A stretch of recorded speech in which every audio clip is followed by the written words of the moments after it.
All right, well, good morning. For those of you who don't know me, my name is Nathan Walker. I'm a Senior Vice President serving on Mr. Ebisu's staff. And so in just a moment, it will be my pleasure to introduce to you the Honorable Ted Cruz, a U.S. Senator representing us here in the great state of Texas. Over the last few months, Mr. Ebisu's met with Senator Cruz on a couple of occasions to share with him all the great things that we're doing here in Waller, Texas, and extended him an invitation to come meet with us and see firsthand the things that we're doing, and he graciously accepted. Please join me in welcoming Senator Ted Cruz.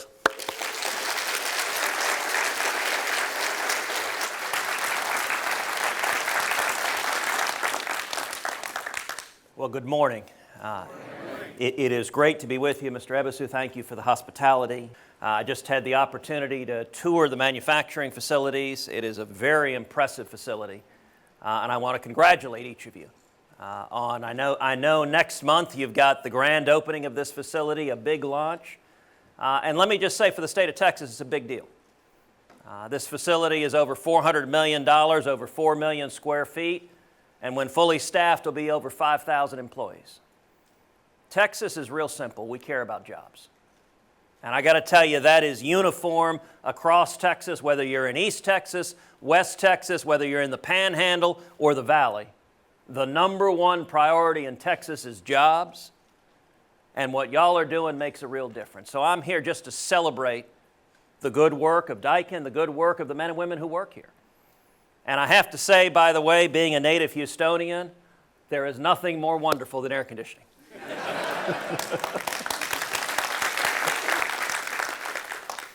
I love my hometown. My top priority is jobs. From every day in the U.S. Senate, that's been my number one priority, is jobs and economic growth. And the keys to jobs are real simple. You create an environment where companies like this can grow, can expand. And you do that through regulatory reform and tax reform. If you look at our country's economic history, it's been very simple. Every time the federal government has reduced the burdens on small businesses, on job creators, has simplified the tax code, has reduced the regulatory burden, has allowed entrepreneurs, has allowed job creators to do what they do best. The result has been incredible opportunity, has been rising wages, has been expanded jobs. That's something we understand in Texas. It's why people from all over the country and all over the world come to Texas. It's why we've got about 1,000 people a day coming to the state of Texas. Because in the state, we work hard to create an environment where jobs can flourish and there can be brighter economic opportunity. But the federal government has still been making that very, very hard to go forward. I'm optimistic right now. We've got a new administration. And I am optimistic that we have an opportunity with a new Congress as well for this to be the most productive Congress in decades. I got to tell you, as I travel Texas, Obamacare is the biggest job killer in this state, and I hear every day from Texans who say, I can't afford health insurance anymore. My premiums are skyrocketing. I can't afford to provide health care for my family. We've got to fix that. It's been a little bit rocky in Congress, but I believe we're going to get it done. I think failure is not an option. Reg reform may be the single thing I am most optimistic about in the new administration. Without exception, virtually every cabinet member I've sat down with, among the first words out of their mouth have been reg reform. I think the commitment is real, it is genuine, and it is far-reaching to reduce the burdens of federal regulations on businesses throughout this country, on job creators throughout this country. When I met with your senior leadership team this morning here, that was the most consistent message, is the regulatory environment has been unpredictable, has been burdensome, makes it harder to invest capital if you don't know what the regulatory environment's going to be. I hope and I believe over the next 4 years we're going to see a very significant improvement, lessening the burdens from Washington on small businesses and job creators. But I'm optimistic, I'm hopeful, and I'm proud to have the opportunity to be working for each and every one of you. And with that, let's open it up to questions. Happy to answer or dodge any question you like. we do a significant amount of both importing and exporting. Yeah. I know from following your career that you are a huge proponent of free trade. Yeah. And I appreciated your comments you made a little bit earlier about how optimistic you are about the near future of regulatory reform. So my question, knowing what you know about the current administration, about the current Congress, what do you foresee as being the biggest challenge or the biggest set of challenges in the near future to achieving that regulatory reform and making sure that the federal government does not stand in the way of that free trade necessary to see job growth? Well, when it comes to regulatory reform, I think about it pursuing through three avenues, through executive action, through regulatory action, and through legislation. Now, of the three, executive action is the fastest. It can happen overnight. But it is also the most temporary, that everything done with executive action can be undone in the next administration, as President Obama is discovering every day now. Regulatory action takes a little bit longer. It's a slower process. But it is more permanent. Rescinding a regulation is more difficult, more time-consuming. The most permanent, but also the slowest, is legislation. I would like to see reg reform pursued on all three paths in parallel basis. And so one of the interesting dynamics is that I am working now very, very closely with the President of the new administration. Now I will note, it's not exactly a state secret that my relationship with Donald Trump has had its ups and downs. He is our president today, and my approach, the week after the election, I got on a plane and flew to New York and went to Trump Tower. And I sat down with him and I said, Mr. President, we have an historic opportunity. It is rare in history for Republicans to be given control of the White House, of every executive agency, and of both houses of Congress. That doesn't happen very often.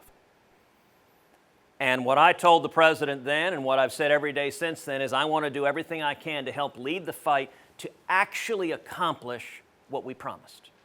Simply to deliver on our campaign promises. And if we do that, we can have a powerful and profound positive impact on the country. And if we don't, then I think the voters will rightly hold us accountable. When it comes to reg reform, I'm working every day with the new administration. There is a hunger for creativity. One of the things I asked your company leadership, and I would ask of you all generally, is your insight on federal regulations, federal policies, that if modified or repealed would have the biggest impact on your bottom line, on productivity, on job creation.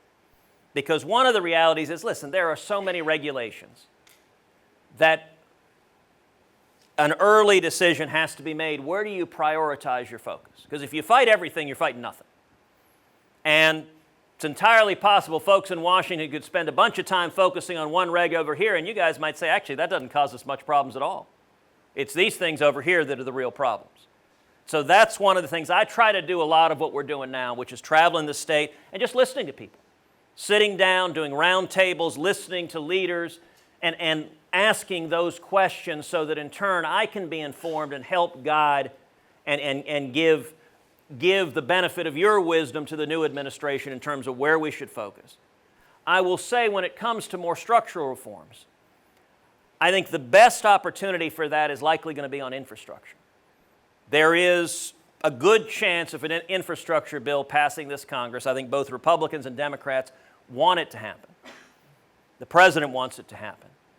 And what I'm pressing hard is to include with infrastructure regulatory reform. It doesn't do any good to have a whole bunch of money for roads and bridges if you can't get a permit to build the darn road and bridge. And so I think an infrastructure bill is a great opportunity to include regulatory reform. For example, one structural reg reform idea that I'm a longtime proponent of is something called the REINS Act, which provides that any federal regulation that impacts the economy by $100 billion or more, $100 million or more, has to be affirmatively approved by Congress. Now, I'd like the threshold to be lower, but that's a nice way to start. We right now have massive impacts on the economy that are done by unelected bureaucrats with no accountability for members of Congress. I think if we're going to see regulations that result in people in this room losing their jobs, then you ought to have your elected representatives casting votes so they can stand in front of you and explain, here's why I voted for you to lose your job. Now, that's not something any politician wants to answer, which is why they let the regulators do it instead of voting on it directly. I think we need accountability. Urging people, number one, to do what they said they would do, and urging Democrats and my own party, let's honor our commitments, but also encouraging the people of Texas and the grassroots across the country to hold elected officials accountable. It is comforting that as I travel the state, one thing I hear a fair amount is folks will come up to me and they'll say, you know, I'm a Democrat. I didn't vote for you. But I'll say this, you're doing what you said you would do. And that's a standard that I have worked every day to meet, and I intend to keep working every day to meet.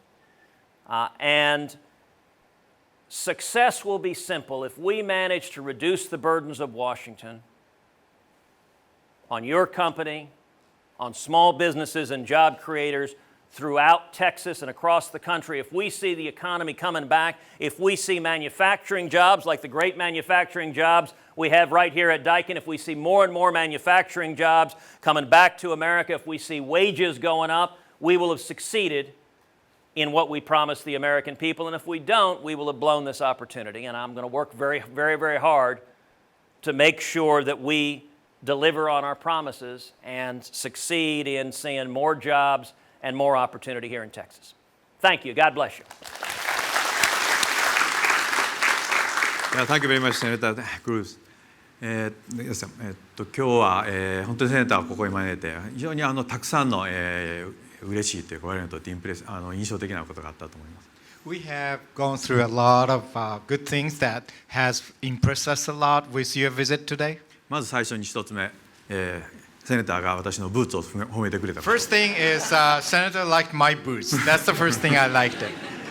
And second thing is Senator spent a lot of time to see all of our factories and our manufacturing sites, and he spent a lot of time which we are very proud of. このアメリカで本当に根付いて成長していきたい。そのためにこの国でずっと生産も続けていく。これは共和党になろうと民主党になろうと独立の党になろうとそれはもう我々変わりません。でもどういう党になってもセネターはずっと我々のことをサポートしてくれると思います。